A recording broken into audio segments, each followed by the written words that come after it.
Good morning guys. आज मैं आप लोगों के साथ अपना मॉर्निंग रूटीन शेयर कर रही हूँ। ये मैं रोटी बना रही हूँ। रोटी के साथ मैंने पनीर की सब्ज़ी बनाई थी। रोटी के साथ पनीर की सब्ज़ी बहुत ही ज़्यादा टेस्टी लगती है। खैर, पनीर की सब्ज़ी तो आप पूड़ी के साथ भी खाओ, पराठे के साथ भी खाओ, वो भी अच्छी लगती है। सुबह में हम प्रेफर करते हैं रोटी या पराठे या आलू पराठे, ये सब टाइप की ब्रेकफास्ट करें। कभी कभी हम पोहा, ब्रेड या सैंडविच कभी कभी हम खा लेते हैं ब्रेकफास्ट में, नहीं तो यूजुअली हम रोटी ही खाते हैं ब्रेकफास्ट में। तो ये मेरा रोटी बन गया। उसके बाद मैंने ब्रेकफास्ट कर लिया था। ब्रेकफास्ट करने के बाद आप ये देख सकते हो मेरे किचन का क्या हाल हो गया है। ये तो अपना ऑफिस चले गए, उसके बाद मैं अपना लग गई साफ़ सफाई में।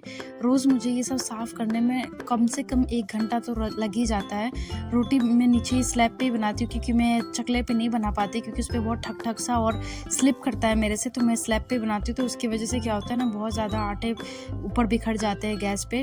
और उसके बाद मैं वॉल को भी अच्छे से साफ़ करती हूँ, क्योंकि गैस के पीछे ही जस्ट वॉल है ना। तो मैं अगर दाल या सब्जी वब्जी बनाती हूँ तो थोड़े बहुत उसके 1-2 छींटे पड़ जाते हैं, फिर उसके बाद ये बहुत ही गंदा सा दिखता है। तो इसलिए मैं गैस के साथ साथ स्लैब भी साफ़ कर लेती हूँ, ऊपर का वॉल भी साफ़ कर लेती हूँ। फिर उसके बाद मैं इनको अच्छे से पोंछ लेती हूँ, ताकि कोई धब्बा सा ना रह जाए। ये सब मैं करती रहती हूँ। उसके बाद मैं बैकग्राउंड में कोई या तो पुराने गाने लगा लेती हूँ या ज़्यादातर भोजपुरी गाने लगा लेती हूँ, तो मेरे को अलग से एनर्जी आ जाता है काम करने में। भोजपुरी गाने में तो वैसे भी इतना म्यूज़िक लाउड रहता है कि सुनने में भी अच्छा लगता है और काम करने में भी बहुत मज़ा लगता है। तो टाइम कैसे निकल जाता है, काम कैसे हो जाता है, पता ही नहीं चलता है। तो ये मैं अच्छे से गैस को साफ़ कर ले रही हूँ, ऊपर नीचे सब जगह, क्योंकि मैंने आपको बताया था मैं रोटी स्लैब पे बेलती हूँ, उसकी वजह से आटा बहुत ज़्यादा बिखर जाता है यहाँ वहाँ। स्लैब साफ़ करने के बाद, गैस साफ़ करने के बाद मैं लग गई बर्तनों में। बर्तन काश ऐसे फास्ट फॉरवर्ड जैसे वीडियो चल रहा है वैसे ही फास्ट फॉरवर्ड में बर्तन धुल जाते तो कितना सही रहता है ना। लेकिन सुबह ही धो लेती हूँ मैं बर्तन, नहीं तो फिर क्या आता है ना, आलस सा आ जाता है खाना खाने के बाद, फिर मन नहीं करता बर्तन वर्तन धोने का। तो इसलिए मैं एक ही बार में ये सब कर लेती हूँ, ताकि ये धुल जाए, फिर साफ साफ लगे किचन। नहीं तो फिर वो रहता है तो बहुत ही ज़्यादा गंदा गंदा लगता है। तो इसलिए मैं हाथों हाथ बर्तन का भी कर लेती हूँ। तो ये मैंने अच्छे से बर्तन साफ़ कर लिया। और मेरे को बर्तनों में सबसे गंदा धोने में लगता है, या तो आप चाय का बर्तन दे दो या दूध का बर्तन दे दो, पता नहीं क्यों मेरे को बहुत ही गंदा लगता है उनको धोने में। पर फिर भी मैं धो लेती हूँ, अब क्या ही करें, धोना ही पड़ता है। फिर उसके बाद मैंने अच्छे से बर्तन को वॉश कर लिया। वॉश करने के बाद मैं इस बास्केट में डाल देती हूँ मैं। यहाँ तो मौसम गर्म का है, तो उसमें क्या होता है ना, अच्छे से ही सूख जाता है, ज़्यादा टाइम लगता नहीं है, 3-4 मिनट में अच्छे से सूख जाता है। उसके बाद मैं इसको स्टैंड में लगा देती हूँ, क्योंकि अगर आप गीले स्टैंड में लगाते हो ना, तो फिर वो और एक काम बढ़ जाता है कि आप नीचे भी उसको अच्छे से साफ़ करो। उसके बाद मैंने अच्छे से सिंक को साफ़ कर लिया। मेरा मानना है ना, घर में आप कुछ भी अच्छे से साफ़ करो या मत करो, पर सिंक को बहुत अच्छे से साफ़ करो। इसमें क्या होता है, अगर थोड़ा बहुत भी खाना या कुछ भी वेस्ट मटेरियल रह गया ना, तो इससे आपका सिंक में कभी-कभी तो स्मेल आने लगती है, और फिर क्या होता है ना, कॉकरोच वगैरह भी आ जाते हैं। और कॉकरोच अगर एक बार आ गए तो उसको निकालना और ख़त्म करना बहुत ही मुश्किल काम होता है।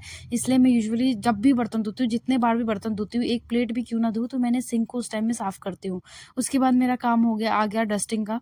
डस्टिंग तो मेरे को यहाँ पे हमेशा ही करना पड़ता है। भले आप दरवाजे खिड़की सब बंद करके ही क्यों ना रखो, पर फिर भी डस्ट आ ही जाता है घर में। वो झाड़ू से आता है या किससे आता है पता नहीं।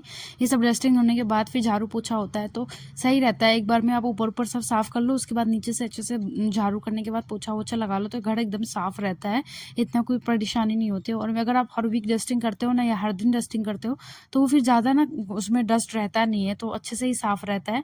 उसके बाद मैंने अच्छे से कुशन भी लगा दिए थे। यूजुअली मैं ये सब ना 1 हफ्ते में या 10 दिन में चेंज कर लेती हूँ, क्योंकि मेरे को लगता है यार, प्लेन वाले एरिया में ना क्या होता है, डस्ट आता है, धूल आता है, फिर हम बैठते हैं, खाना वाना खाते हैं, कुछ खाते हैं, गिर विर जाता है, तो वो बहुत ही अच्छा नहीं लगता अगर कोई घर में आता है और थोड़ा भी गंदा घर रहता है तो इसलिए मैं ना इसको वीक में चेंज कर देती हूँ। ये हो गया, बेडशीट वगैरह हो गया, वो हर वीक ही चेंज करती हूँ मैं। तो ये अच्छे से उसके करने के बाद मैं फिर डाइनिंग की तरफ चली गई।